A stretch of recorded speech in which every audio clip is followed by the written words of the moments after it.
بسم اللہ الرحمن الرحیم۔ السلام علیکم۔ ایک مرتبہ شہزادہ عباس طائفۃ النمل کے قریب شکار میں مصروف تھا۔ غروب ہونے والے آفتاب کی رنگین شعاعیں آب دجلہ پر اتر رہی ہیں۔ خوش الحان پرندے دجلہ کے کنارے حسین نغمات کے ساتھ وداع روز روشن کا مرثیہ پڑھ رہے ہیں۔ اتنے میں مامون رشید کے نوجوان صاحبزادے عباس کی نگاہ ایک حسین عورت پر پڑتی ہے جو پانی کا گھڑا بھر رہی ہے۔ تو کون ہے اور کس خاندان سے تعلق رکھتی ہے؟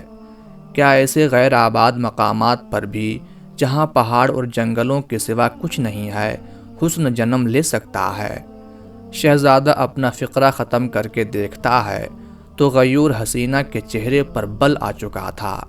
اس کا چہرہ غصہ سے تمتما اٹھا۔ اس نے شہزادے کا سوال حقارت سے ٹھکرا دیا اور آگے بڑھ گئی۔ باپ کی عظیم و شان حکومت کا نشہ عباس کے سر پر سوار تھا۔ حکم دیا، اس مغرور عورت کا حسب و نسب معلوم کرو اور میری طرف سے نکاح کا پیغام دے دو۔ نوکر چاکر اس عورت کے پیچھے روانہ ہوئے۔ شہزادے نے اپنا شکار ملتوی کیا اور خیمے میں جا کر خاموش بیٹھ گیا۔ آدھی رات تک اسی الجھن میں گرفتار رہا۔ کبھی خیمے سے باہر آتا تھا، کبھی اندر۔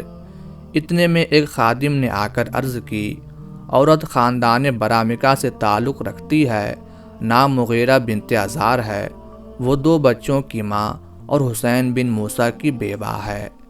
اس کے عزیز و اقارب میں سے اب کوئی زندہ نہیں، صرف 2 معصوم بچے ہیں۔ نکاح کا پیغام اس کے واسطے قیامت سے کم نہ تھا۔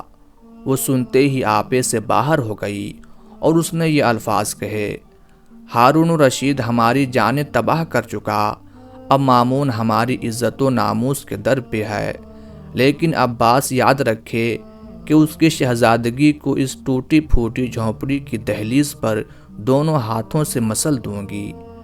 رات کا پردہ دنیا کے چہرے سے اٹھا۔ ادھر صبح صادق آل برامکا کی بربادی کا افسوس کرتی ہوئی نمودار ہوئی۔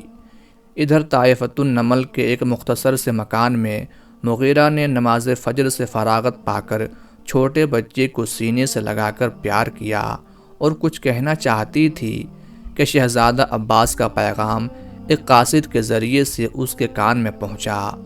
شہزادہ عباس کا غصہ تیرے جان و مال کو خاک میں ملا دے گا۔ یہ مکان ضبط کیا جاتا ہے اور تجھ کو 2 گھنٹے کی مہلت دی جاتی ہے، یہ مکان خالی کر دے۔ مغیرہ یہ پیغام سن کر دروازے پر آئی اور قاصد سے کہا، عباس اس وقت کو بھول جائے جب میرے دادا جعفر کا سر اس کے دادا ہارون کے سامنے رکھا گیا اور اس بے گناہ قتل نے آل برامکا کو 2 دانوں کو محتاج کر دیا۔ لیکن برامکی بیویاں عباسی مظالم کو جس تحمل سے برداشت کرتی آئی ہیں، تاریخ اس کو کبھی فراموش نہیں کر سکتی۔ اتنا کہہ کر مغیرہ ایک سفید چادر سر پر ڈال کر دونوں بچوں کو ساتھ لے کر باہر چلی گئی۔ 2 صدی ہجری ختم ہونے کے قریب ہے۔ مامون رشید کا دربار گرم ہے۔ مامون کے پہلو میں عباس تخت نشین ہے۔ امراء و وزراء خاموش بیٹھے ہیں کہ مظلوم مغیرہ جس کا چہرہ 14ویں کے چاند کو شرماتا تھا، لیکن اب ضعیفی کے آثار نمودار ہو رہے تھے، دربار شاہی میں حاضر ہوئی اور کہنے لگی، ایک بیوہ کا مکان صرف اس لیے کہ وہ اپنی عصمت کی محافظ تھی، سلطنت عباسیہ کو مبارک ہو۔ لیکن مامون رشید یاد رکھنا، ایک دن اس بادشاہ کو بھی منہ دکھانا ہے جس کی سلطنت کبھی فنا نہ ہوگی۔ ایک ظالم کے خلاف تیرے پاس فریاد لائی ہوں، انصاف کر اور داد دے۔ تمام درباری عورت کا منہ تکنے لگے، مگر کسی میں اتنی ہمت و جرت نہ تھی کہ خلیفہ کی موجودگی میں اس سے بات کر سکتا۔ مامون رشید نے عورت سے کہا، اس ظالم کا نام بتا کہ وہ کون ہے۔ عورت نے ہنس کر کہا، شہزادہ عباس جو تخت شاہی پر آپ کے برابر بیٹھا ہے۔ آج مسلمانوں کی حالت لاکھ خراب سہی، مگر یہ کمزور قوم بھی اس قدر توانا تھی کہ مامون کا چہرہ اتنا سنتے ہی غصے سے سرخ ہو گیا۔ اس نے چوبدار کو حکم دیا کہ عباس کو اس عورت کے برابر کھڑا کر دے تاکہ مدعی اور مدعا علیہ میں کوئی امتیاز نہ رہے۔ شہزادہ عباس خاموش تھا اور ہر سوال کے جواب میں رک رک کر ایک آدھ بات کہہ دیتا تھا۔ مغیرہ دھڑلے سے اپنی داستان مصیبت بیان کر رہی تھی۔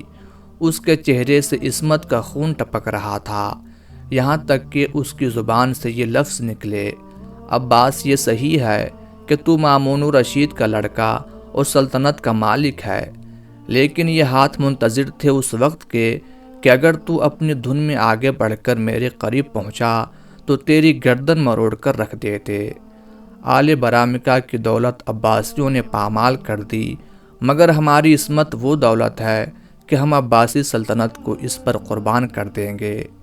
وزرائے سلطنت مغیرہ کی جرت پر متعجب ہوئے اور کہا، یہ بے باکی آداب شاہی کے خلاف ہے، ادب سے گفتگو کرو۔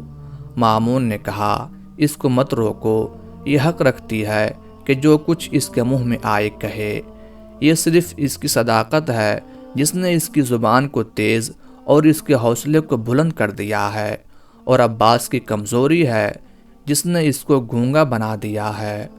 اس وقت 5 تھیلیاں اشرفیوں سے بھری ہوئی اہلکاروں سے لے کر مامون الرشید نے مغیرہ کے قدموں میں ڈال دیں، اور نہ صرف اس کا مکان واپس کیا بلکہ ایک عالیشان محل قصر عباس مغیرہ کو عطا فرما کر درخواست کی کہ وہ نوجوان شہزادے کا قصور معاف کر دے۔